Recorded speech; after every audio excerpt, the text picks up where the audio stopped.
ছোট্ট হৃদয় ছিল ৮ বছরের এক দুষ্টু কিন্তু খুব ভালো মনের ছেলে। সে তার গ্রামটা খুব ভালোবাসত। গ্রামের পাশে ছিল এক ছোট্ট জঙ্গল, আর সেই জঙ্গলে থাকত তার সেরা বন্ধু জাদুর শিয়াল ফুফু। ফুফুর লেজটা ছিল ঝকঝকে সোনালি, আর সে কথা বলতে পারত।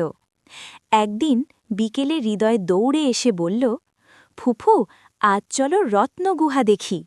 ফুফু মুচকি হেসে বলল, চলো, তবে সাবধানে যেতে হবে। জঙ্গলের ভেতরে ছিল এক ছোট্ট গুহা। গ্রামের সবাই বলতো সেখানে নাকি রঙিন পাথর ঝিলমিল করে। হৃদয় আর ফুফু গুহার সামনে গিয়ে দেখল ভেতরটা অন্ধকার। হৃদয় একটু ভয় পেল। এত অন্ধকার কেন? ফুফু তার লেজ নেড়ে দিল। সাথে সাথে লেজ থেকে নরম সোনালি আলো বের হল।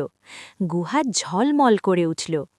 ভেতরে ঢুকে তারা দেখল রঙিন পাথরগুলো মাটিতে ছড়িয়ে আছে, কিন্তু গুহার এক কোণে একটা ছোট্ট পাখি কাঁদছে। হৃদয় দৌড়ে গিয়ে বলল, তুমি কাঁদছ কেন? পাখিটা বলল, আমি পথ হারিয়ে এখানে আটকে গেছি। হৃদয় আর ফুফু একে অন্যের দিকে তাকাল। হৃদয় বলল, চিন্তা করো না, আমরা তোমাকে বাইরে নিয়ে যাব। ফুফুর আলো আর হৃদয়ের সাহস দুজনে মিলে পাখিটাকে গুহা থেকে বের করে আনল। বাইরে এসে পাখিটা খুশিতে উড়তে লাগল। পাখি বলল, ধন্যবাদ, তোমরা খুব ভালো। হৃদয় হাসল।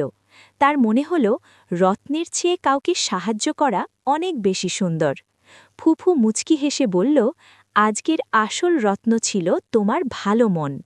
হৃদয় আকাশের দিকে তাকিয়ে হাসল।